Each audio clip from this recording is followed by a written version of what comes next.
Hey, thanks again for stopping by. Okay, so today we're going to talk about a subject that's near and dear to my heart. We're going to talk about the subject of prospecting for expired listings and canceled listings, as well as for sale by owners. Now, we're going to focus primarily on expired and canceled listings today, and we'll hit for sale by owners another time. But when it comes down to for sale by owners and expireds and cancels and all of those sorts of things, whenever you're starting to talk about telephone prospecting, there's a couple things you need to understand. First and foremost, that this is strictly nothing more than a numbers game, okay? You've got to understand that it's a numbers game, all right? Now, when you're starting to talk to them, all right, remember the different classes here, okay? So first you have the expired listing, which again is just nothing more than the guy who had his home on the market with another agent. It didn't sell for one reason or another, and now the question is, do they still want to sell, okay?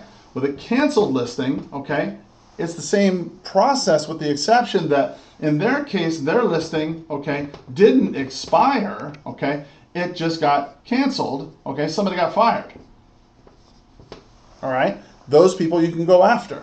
Withdrawn and released are the same thing as canceled, okay? Withdrawn, released, A-okay. Withdrawn temporarily in the MLS, okay, you can't go after them because they still have a valid listing agreement with the person that they were working with, okay? So you can't go after them.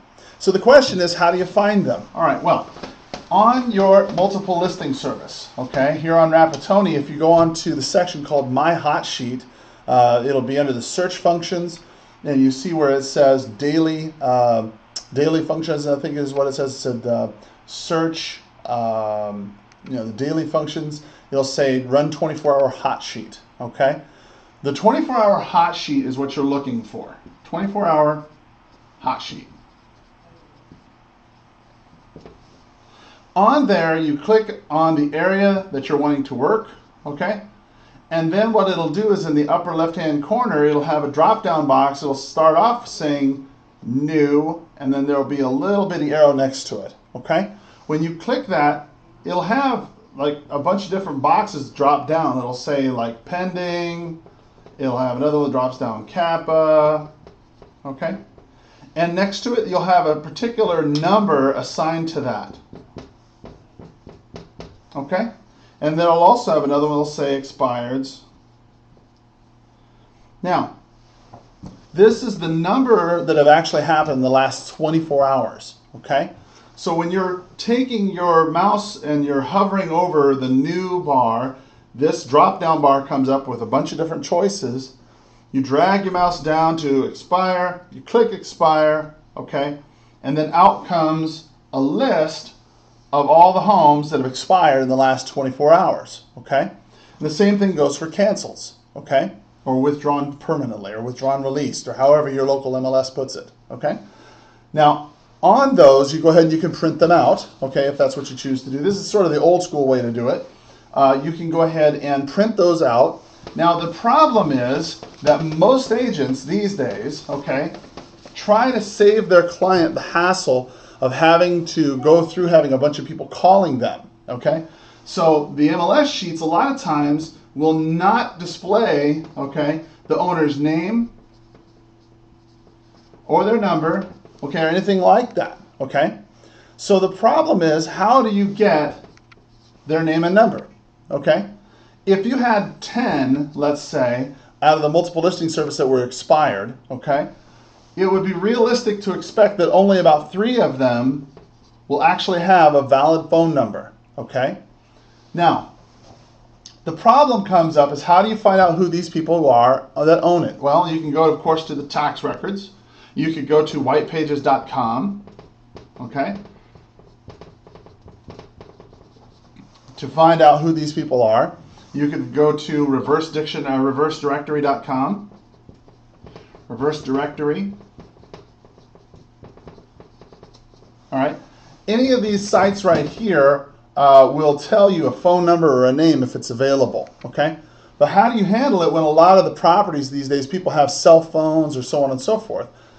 You know, if you're doing it in this fashion, it's really tough to make a living this way because you're only going to get 3 to 4, maybe even 5 listing or leads a day, and that's not a whole lot. So, excuse me, I'm parched. The question is, now that we know who they are, how do we go about making business with these people? All right. Let's go off a little flow chart, okay? So we have the lead. Okay? We got the lead. Now we've got, let's say, a phone number. Okay? Or you have no phone number. That's probably the next no number. That's the next logical conclusion, right? If they have a phone number, okay, then there's a multitude of ways that you can contact them, okay? You can obviously call them, okay? You could obviously stop by, okay? Or you could send a letter, okay? And the same thing goes here with no phone number, except in this case, you could stop by, but the problem is they may be vacant. Okay, if they're vacant, then you're kind of out of luck, right? Or you could send a letter as well. Okay, so now let's assume that you're sending a letter, okay?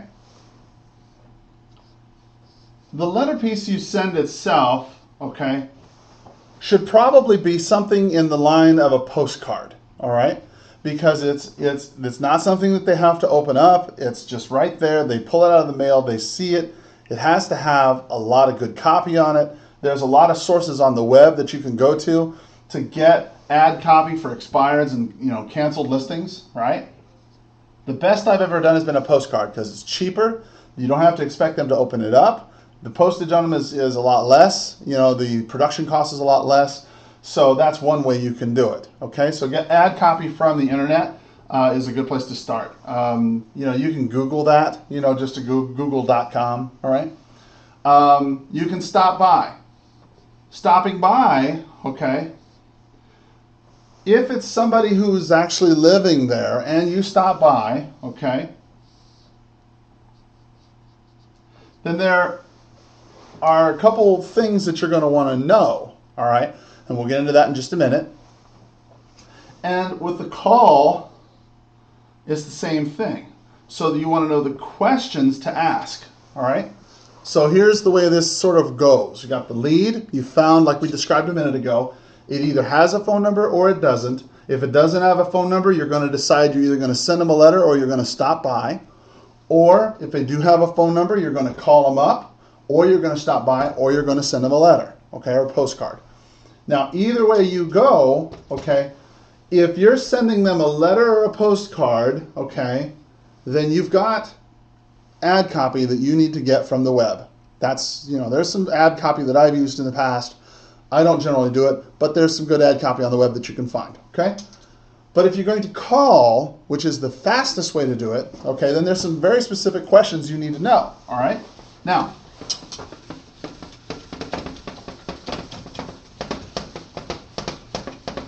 let's hit this let's get this big elephant in the room out of the way. Okay? Everybody has heard of the do not call list. Okay? And it's a big bad scary thing about how if you get caught calling somebody who's on the do not call list, then you could be fined up to $11,000 per occurrence. Okay? Look, let's just be honest about it. I know of no one, all right, who's ever been fined that as a real estate agent. Okay? There's been plenty of telemarketing companies that have been, and I'm not an attorney, okay? Realty Executives Tucson and Elite is telling you, okay, that if you decide to do this, that you need to go ahead and verify that they are not on the do not call list, okay? That you alone are responsible for any fines that you may occur. Now, that being said, let's step into the real world for application here, okay? If you're going to call somebody, okay, there are some caveats on how to be in compliance with the do not call law, okay? The do not call law says that you cannot solicit, all right, someone over the phone for business, okay? You can't sell them stuff, okay? When you are asking questions, okay, When you're asking questions, you are not selling them something. Okay, you're not selling them. This reminds me of when I used to sell phone lines. I used to sell long distance phone lines a long, long time ago. And what we would do is we would sell them long distance phones. Okay, that was soliciting. When you're talking to them about their home and asking questions, you're no longer soliciting them. You're not trying to sell them a product or a service. All you're doing is getting information. Okay, so in my non-lawyer mind, that does not imply that you're breaking the do not call list. Okay? The other thing I think that's important to understand about the do not call list is that people, okay, who register for the do not call list, okay, people who register for the do not call list, they have to redo their name. Okay? I don't recall if it's either 2 or 5 years, but they have to redo it, okay, and put their name back on there. Okay? Most people may think that they're on the do not call list. They may even tell you that they're on the do not call list, and you're looking at your numbers and you can't seem to find that they are. If that's the case, okay, ask them, hey, did you redo your name on the list? Because a lot of times it's not necessarily on there. Did you know that? No, I didn't. Oh, okay, well, no problem. I'll take you off my list and I'll never call you again. Okay? As long as you keep it friendly, all right, and not confrontational, chances are it's going to be just fine. I've made thousands and thousands and thousands of calls over the last 10 years. I think I went into this conversation with Philip the other day. I think I made over, let's see, how many contacts? I think over 10 years' time, I was making about 3,000 to 4,000 contacts a year for 10 years. So that's 35,000 to 40,000 people that I have contacted over 10 years' time, calling expireds and for sale by owners.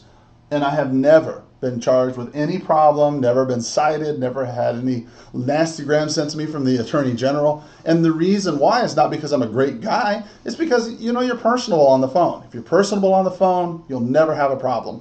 If you're a prick, or if you're somebody who's going to be, you know, confrontational, then yeah, you're going to have problems. Okay?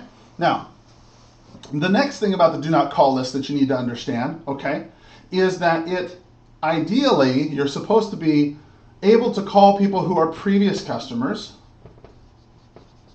So that's okay. And so in a roundabout way, you could say because, and I don't even know if that's a legal argument or not, but a justification in my mind is that the offer for cooperation was made out through the multiple listing service. You are not agents of the seller, okay, but you are out trying to find a buyer for them. And the thing is that does, in my mind, create some kind of relationship, although it's not an agency relationship. It does create, in a sense, in my mind, if I had brought somebody to you 2 weeks ago, okay, you would have been happy to talk to me. The only thing that's changed in 2 weeks is what's going on in your head.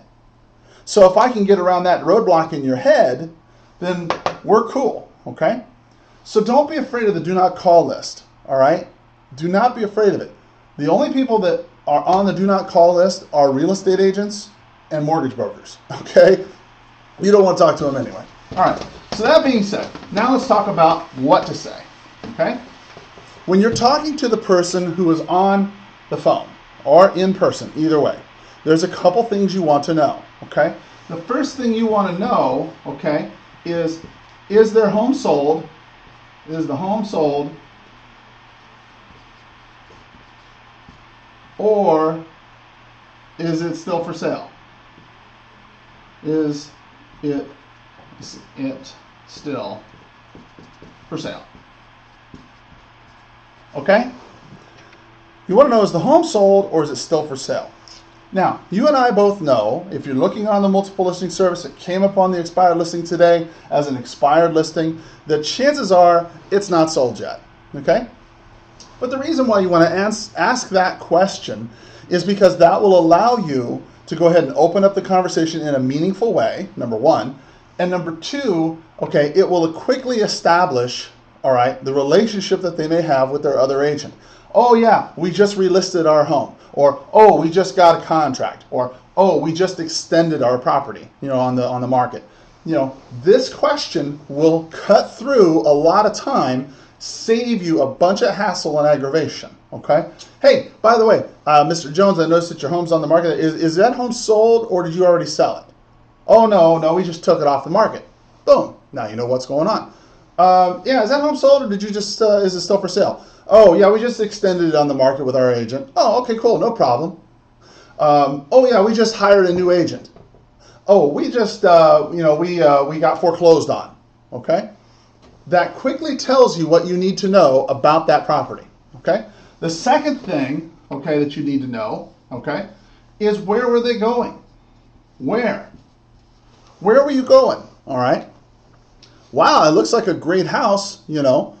Where were you going? I mean, I can't imagine when you sell it, where were you going to go next? Well, we were going to go to Tuscaloosa, Alabama. Tuscaloosa, fantastic, okay?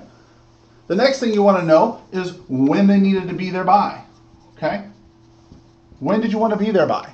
And the reason why is because these two questions will tell you how far you need to go with these people.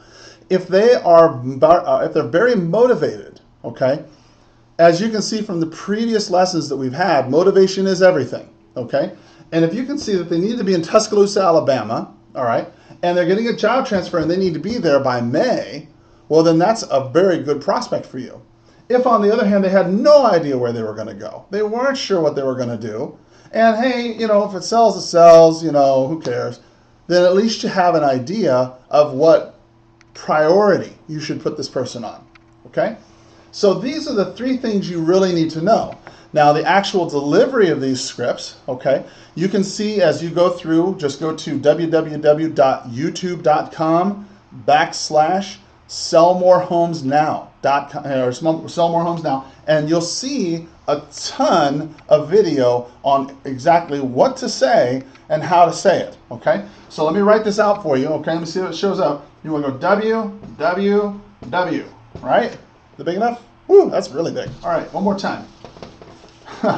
www, all right, youtube.com.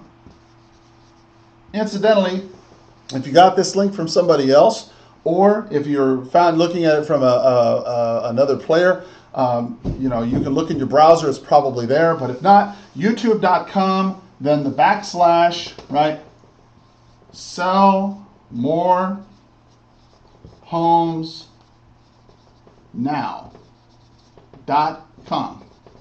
Oh, no, forget the .com. Sorry about that. Sell More Homes Now, okay? youtube.com /Sell More Homes Now, all one word, okay? You'll see all the various scripts in there that we use, the different dialogues that we use, the different objection handlers that we use, how to set an appointment in there, okay? You'll also learn about things called Mojo. Mojo is a great system that will help alleviate, I'm going to leave this up for just one more second here, that will help alleviate all the tediousness of going back, going back and finding out who relisted and who didn't relist and who's still on the market and who's sold and all that. Mojo is a great system and a great service along with RedX. Using those two services, mojo.com or mojosells.com and the redx.com. Those are really good ones here, so I'll put those down. mojosells.com, okay? mojosells.com and the redx.com. The redx.com and mojosells.com are great services to use to help avoid the tediousness of going through your own multiple listing service and cross-checking and figuring out who's actually going to do, who's actually on the market now, okay? But as you're starting out, all right, this is one way to do this. Remember, if you're going to go after for sell by owners and expireds and canceleds, you need to develop a system that will go ahead and do that predictably for you, so you won't have to redo the same things over and over. For example, going on the internet, pulling out all the information, cross-referencing who owns what, you know, it's very laborious. So these two systems, the RedX does that for you. mojosells.com is an auto dialer. It will go ahead. If you have questions about Mojo Sells, give me a call. My number is 520-403-6227, and I'll be happy to go ahead and help you walk you through that. So anyway, thanks for taking a look at this video. We'll go more into that as we progress. I'll touch more on the prospecting itself, but to get you started, that's what you need to know. Is this home sold or is it still for sale? Wow, it's a nice looking house. Where are you folks headed when you do sell? Great. When did you need to be there? No kidding. Now, I'll just throw this in as a Benny, okay? And let's pretend that you find out that you have somebody who wants to sell, who needs to sell, who's going to do this, okay? The absolute best all-time closing line, okay? All right, is right here, okay? Close. Great. Or sounds great, right? When is a good time? When is a good time for me to see it? Okay? When's a great time for me to see it? All right?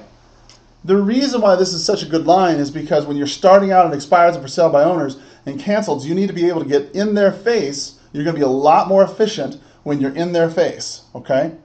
It's easy for them to hang up the phone. It's hard for them to close the door, okay? Remember that. Easy to hang up, hard to close the door. When you're in their face and you're showing them what a great guy you are or gal you are and how perfect, you're going to treat them, a lot of times they just want somebody to listen to. So remember, great, when's a good time for me to see it? All right? When you were selling it, where were we going to go next? When did you need to be there? Great, when's a good time for me to see it? Okay? So anyway, hope that's been helpful to you. If it has, great. Feel free to go ahead and like, rate, and subscribe down at the bottom below. And we'll look forward to seeing you on future videos. Take care. Have a great day.